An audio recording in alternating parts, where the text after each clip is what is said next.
I thought you were ready. You looked like you were ready. Well, we better be ready because we're live, Bruce. We're live and on the big screen at the Office of Joy. Pastording. Well, it's Office of Bruce, really. It's the Office of Bruce, but I also call it the Osip? Osip? The Osip of Joy. I love your Osip. I love what you've done before. Well, I've got a lot of work to do still. I've got to build a couch to replace that one back there that's apparently from the 1970s, Raj, to match the wallpaper border at the top. Many of you haven't seen that in 40 years, and there's a reason for that. It's wrong. Yeah. So many levels. Wallpaper I used to hang wallpaper. I was on a wallpapering crew. Wallpaper used to be it. Yeah. Well, now it's still it. I mean, there's still some wallpaper. I wallpapered once, and I did it so poorly that Marlena never let me do it again, which was pretty much the plan going in. I was going to say, you know, that don't had to match be anything, intentional. and you're looking at it. She's like, "It's more of a collage than wallpaper." I'm like, "Yeah, I thought that we were going for the abstract." Oh, I love it. The abstract. Oh, you don't want me to do this again? I'm so sorry. Yes, you're better at it than yeah, I won't ever do that again. Nope. Painting out, wallpaper out, just not my thing. Hey, I waited to tell you this specifically. Oh, wait a second. Whoa, I almost called you when it happened because it was What? it was a 1 in a million thing. I witnessed a 1 in a million. In other words, this could not happen if the person tried it a million more times. Okay. So this is farm golf. Zach and I were playing Monday night. All right. All right. So it's the elevated tee behind the house in the backyard where you got the big trees on both sides, and the hole's about 80 yards out, and it's about 40 yards below you. Okay. That little hole back in the back, yeah. back toward the back pasture. So I called the hole. Zach gets up there, hits it, good shot, bounces twice, and goes into the tire, which in farm golf is a zero. It's a hole in zero. No, you realize everything that happens has to happen right for you to hit it, and it bounced correctly twice, and then go into the tire. Right. So before that, I had a 3-stroke lead. I left that hole with a 3-stroke behind. Deficit. Yeah, it was not. But it was the most. I'm like, it's like when you saw me hit that hole in one. I was like, don't take it out of the tire. I want to actually see it because my eyes aren't great, and I'm like. He said, that went in. I'm like, no, there's no way. That's not even. It bounced over it and behind it because that's how farm golf works. It doesn't go in, as you know all too well. Oh, by the way, we bush hogged the top pasture now. Okay. Farm golf's so much easier. We didn't lose a single golf ball. And you found 8 of Roger's balls. We did. We found 16 golf balls. All of them said Roger on it.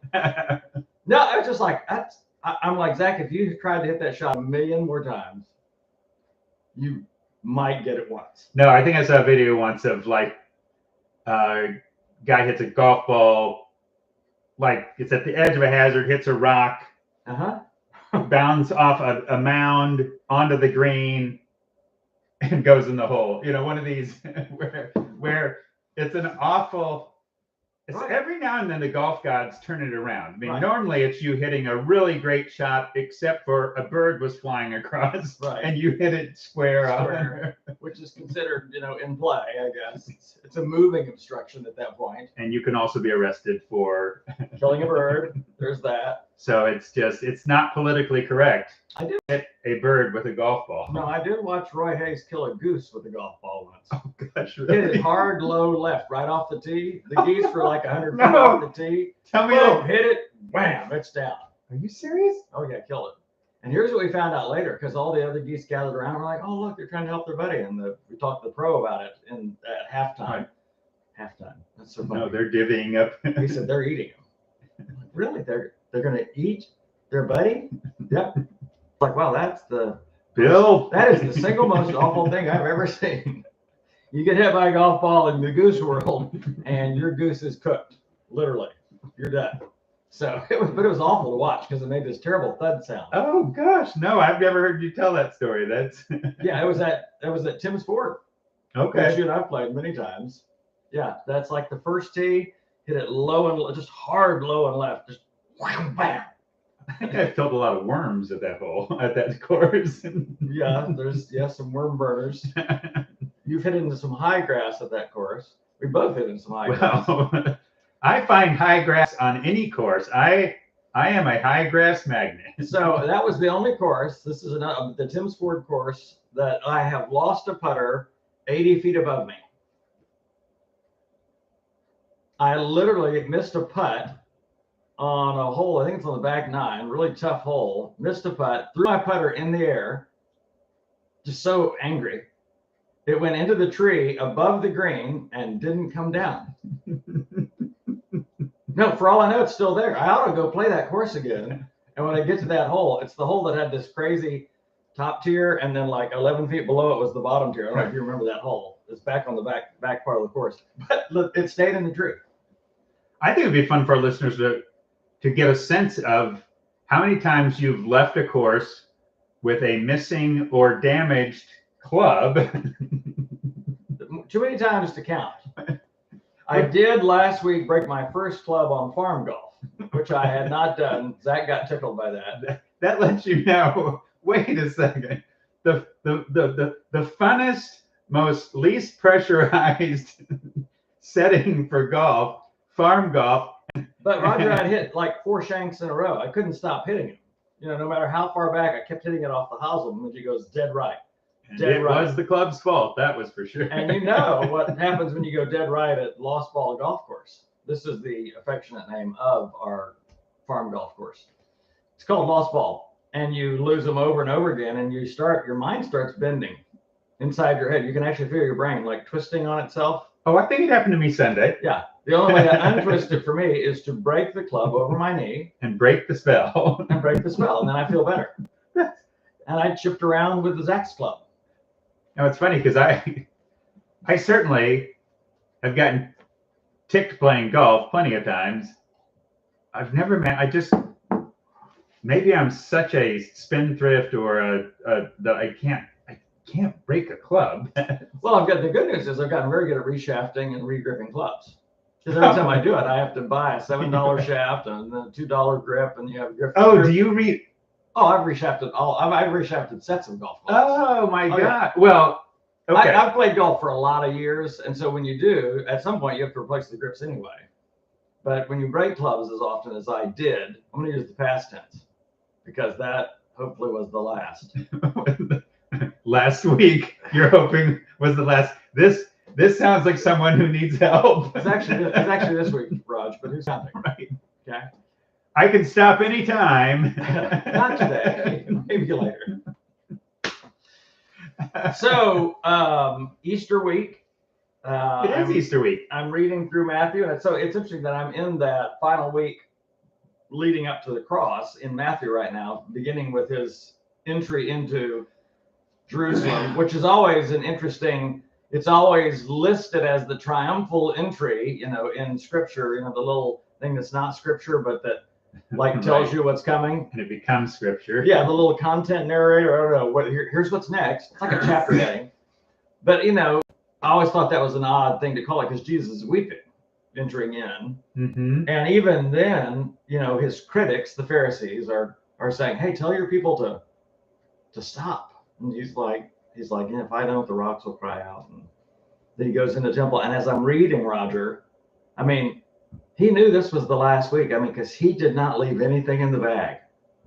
Like the last 3 days, I've been stuck on Jesus, where he read the riot act to the Pharisees, the 7 woes. Mm. And I've been on 3 days now because I'm like, I'm guilty of all of those at some point, at some time in my life. You know, tying heavy burdens upon people and not even lifting a finger to lift them up.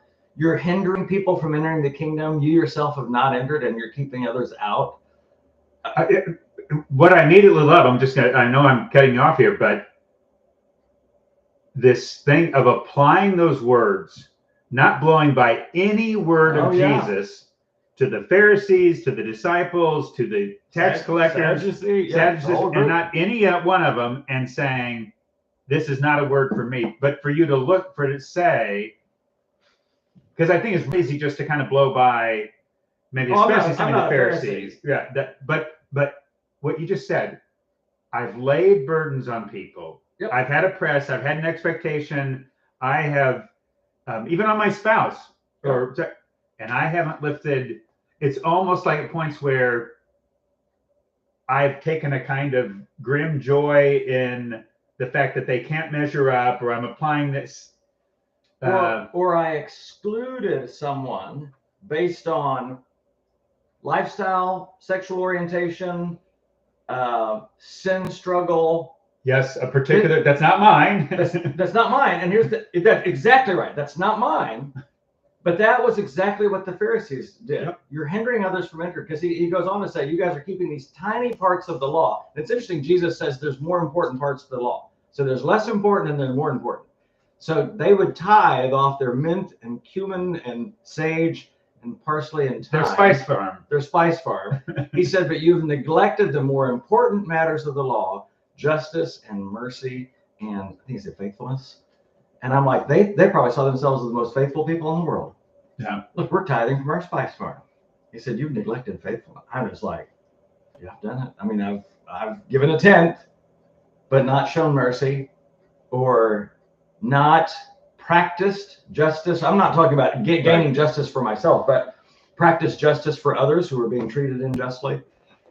Yeah, and I can't leave it until I've absorbed it. I mean, I really, because I wonder if the system, the church system as it exists today, does not lend itself to a new breed of Pharisee. Roger, I loved the important seats at the head table at banquets and prayer gatherings and city gatherings. No, I mean, I liked it. Sure. And Jesus talked about it. That's what you guys like. He said, but you don't realize it's servanthood that matters. I loved.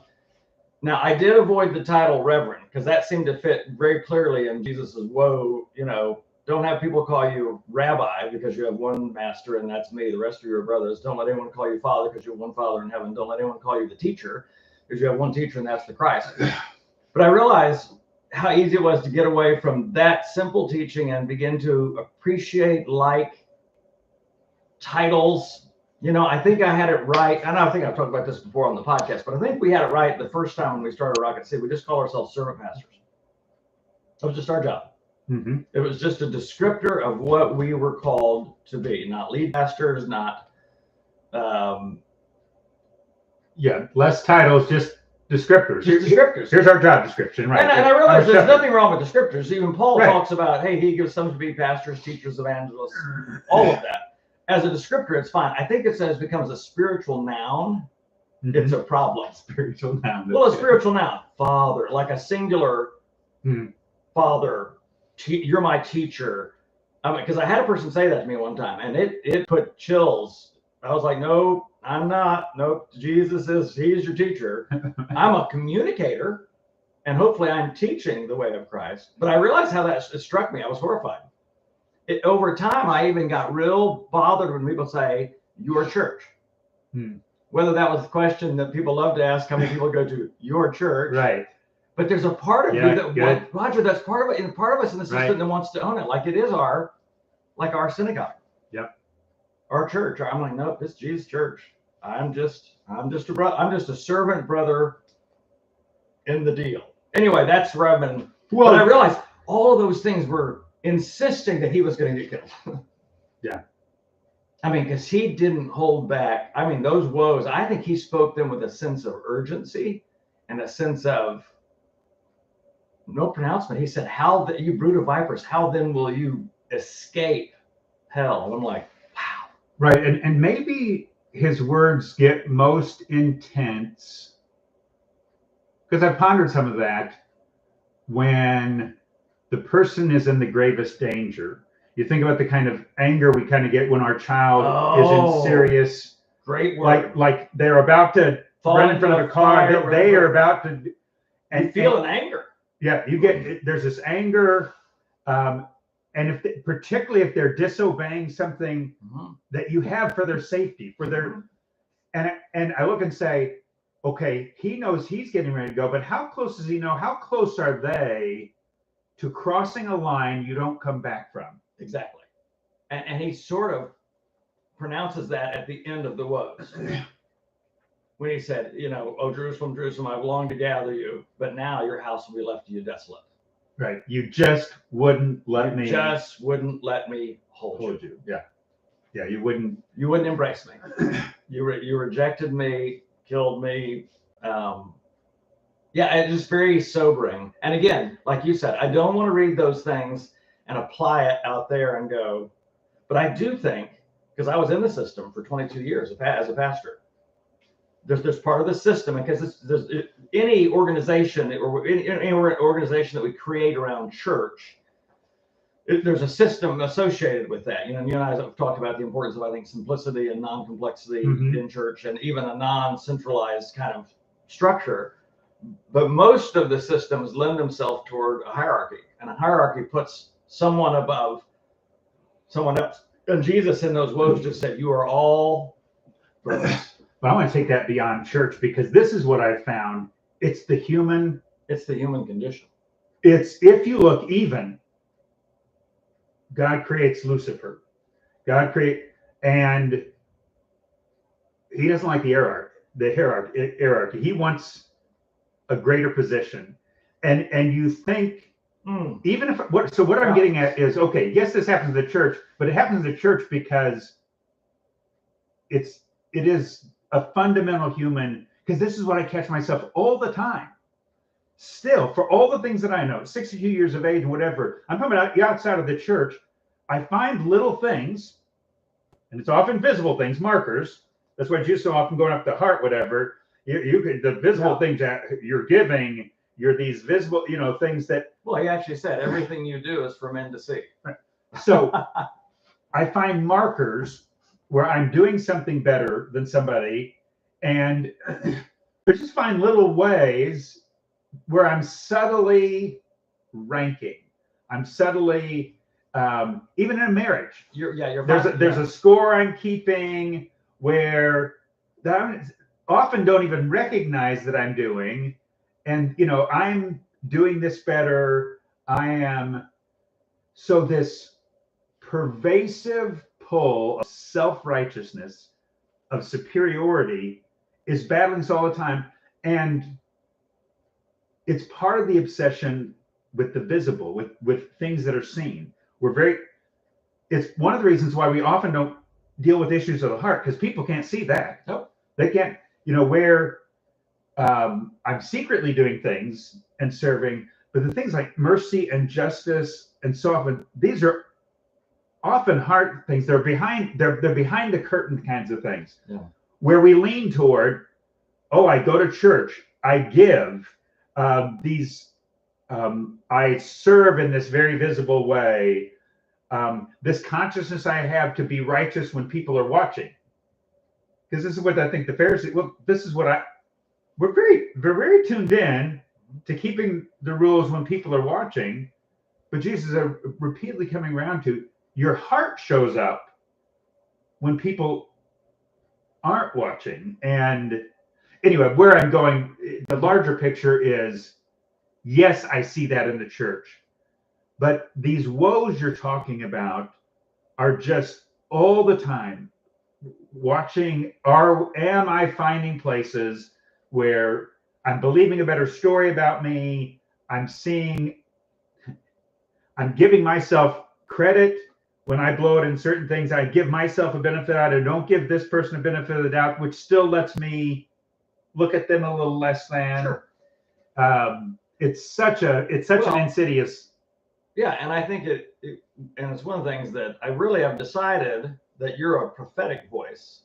I didn't call you a prophet, but you're a prophetic voice. I've been listening to your face casts, but the one that you even talked about, I think last week, a prayer that you ought to consider memorizing or praying regularly. I found myself praying it this morning. I always pray through the Lord's Prayer as part of my just rhythm. Yes. But I added to it that, and search my heart, and let the thoughts, the meditations of my heart, the words of my mouth, be pleasing to you. I mean, I was like, that's way beyond just actions. Right. And even words, the idea of thoughts and meditations, let what I'm thinking be pleasing to you. And the thing that nobody sees, and that's what I often don't guard that, because nobody knows except for you and God. Right. And we even forget that God knows. No, right. But and even the tragic thing, you think, where we're pervasively concerned with what others think and not what God thinks. Why would we give people so much weight? We're trying to impress them. But here's that prayer. Yeah. My heart, my words. And then that same prayer, the things I don't see. Yeah. The things, just this humility that goes and say, that starts a prayer that starts with, who can know their hidden faults? That starts a day with, there's some things today I forgot about that. I've got wrong. Right. I didn't pray that. Nope. Reveal to me my hidden faults. Yeah, think about that. Just the importance of that. But even the things that I don't see. But that starter, who can discern? Right. Even just to remind myself today, I'm getting some stuff wrong. You tell it, even what for the Pharisees and me, what it changed to start a day. I'm wrong on some things today I don't see. That's the start of the prayer. That's the start of the prayer. Who can discern their hidden faults? Well, that would be all of us a big no. Yeah. So that's the word, hidden. So I'm going to have to start with a prayer. Help me see those. Help me listen and be aware. If you send a spokesman if you send someone, as we've laughed about, who disagrees with me, that I actually need to learn from. Yep. And then let God do that work in us, in our hearts. Yeah, good times. No, it's making me think, I do find in my prayers that God will be more revealing. There's a part of me that doesn't want to see those hidden faults. I pray through sins of commission, but I also include in my confession sins of omission, although I often don't know what those are because I omitted them. You know what I mean? An opportunity that God gave me to extend mercy and I didn't, or to pursue justice and I didn't. I think the omit sins are very often the hidden ones. They're the ones we miss because maybe we're trained more to think, or conditioned. There's a word. We're conditioned more. Committed sin. Right. It's committing. But that's where, again, the words of Jesus, Matthew 25, should be haunting. The indictment at every level is the things you didn't do. You didn't do. And we didn't see that. We didn't recognize that. We were tracking, we were prophesying, we were healing people, casting out demons. We were going to church, we were worshiping. But wait a second, look at all these things that you didn't do. Right. And they're like, well, when did we not do those things? And if I come back to what you're saying, what you were saying in the woes, you've done all these things, but you have omitted justice, and mercy. So focused in on. You're right. You've omitted the greater, weightier parts of the law, the more important. Wow. And I think we tend to give greater weight to the seen, which is why we take less concern with the heart. Yeah. Because, well, that's harder to figure out anyway, and it's not seen. It's not anything. But we're conditioned to think of spiritual as actions that are visible. And so again, we're more cognizant when people are watching. We're more, we're trying to do the right things. And just this reminder with that prayer about hidden things is, God, what are the things I'm omitting? What are the things I'm not? Because pride latches on to what I'm doing. I keep track in my mind. It's one of the things that gives me a superiority feeling, sometimes with joy, sometimes with other people in my life, neighbors or other things. Bruce, I'm tracking. I've felt that before. Yeah. The silent judgment. Often, yes. There are things that I'm doing. I haven't broken any clubs on a golf course. I think we shared that this morning. I was being vulnerable, and Roger was like, I am. Wow, do you have some anger issues? There are, and I handle my anger with grace and spirituality. I only curse under my breath. You break clubs, but no one sees. No, everyone sees the broken club. Right. No one sees the broken word. I am so much better than you. That is sad, sad, sad. No, but all that to say, it's going to be an interesting week for me. I'm going to try to read through to Easter Sunday through that week. Now, there's a lot going on that week, so it's going to be, because I don't like to read that. It's a great idea. Fast, great idea. But I always dread it, because by the time I get to Friday, I'm just super sad. You know, it's like, for a lot of years I would watch the Passion on Easter weekend, but I've recently gotten where I can't. It's just so, but I probably should. In the Passion of the Christ, it's such a visceral that was reminder of everything that Jesus experienced: the reproach, the shame, the torture, the meanness, the heart, it just, all of it, it just heartbreaking. But as I was driving in this morning, I'm like, but there can be no joy in resurrection without the sorrow of death. You just can't. Yeah. Even think about this life. You know, when we think about our dad passing, we're more in tune to that because of the pancreatic cancer. And I was even thinking about him this morning. I was like, but there, you know, in the sorrow of that, but there can't be resurrection for dad without death. I mean, I want resurrection for him. I want that new life. But anyway, it just reminded me of that is all of life. There's sorrow and joy. You know, sorrow lasts for the night, but joy comes in the morning. This is our hope. Our hope is not that God will protect us from everything bad or difficulty or trial or reproach or persecution. Our hope is in resurrection. A word that you gave yesterday, that God's redeeming. Yes. Always redeeming, no matter how bad the things that I've done are, or the things that have been done to me are. God redeems those. I don't lose hope because those things happened or because I did those things. They don't define my life. My life is defined by the hope that follows. God is always at work. There's something that's coming that God, in the way that only God can, is going to bring good from that. So I'm excited about the week, you know, reading through this week and going into Resurrection Sunday. But there's part of it that also feels that dread of, man, I want to get to that section. Well, and this is the beauty of the balance that God gives us even in the scripture. And this beauty to death sucks. It hurts. I think I've told you years ago on one Easter Sunday, unexpected. I didn't tell anybody, but I had pallbearers bring a coffin right up the center aisle. I mean, walk it up. Roger went dark that Sunday. Well, and there was some reaction from people. Did you get some pushback? There was some feedback. But here's the thing, and this is the beautiful balance. Jesus wept so the balance is, in fact, the glory of the resurrection is heightened by taking death seriously. Not taking it too seriously, but I mean, it's the tension of death hurts. It's an enemy. It still is an enemy. It's still not what God originally wanted. But when you feel the weight of it, and it's like even forgiveness. Forgiveness is not acting. It's not saying the thing didn't happen. It's feeling the full weight. That was audacious. It was vindictive. It was evil. It shouldn't happen.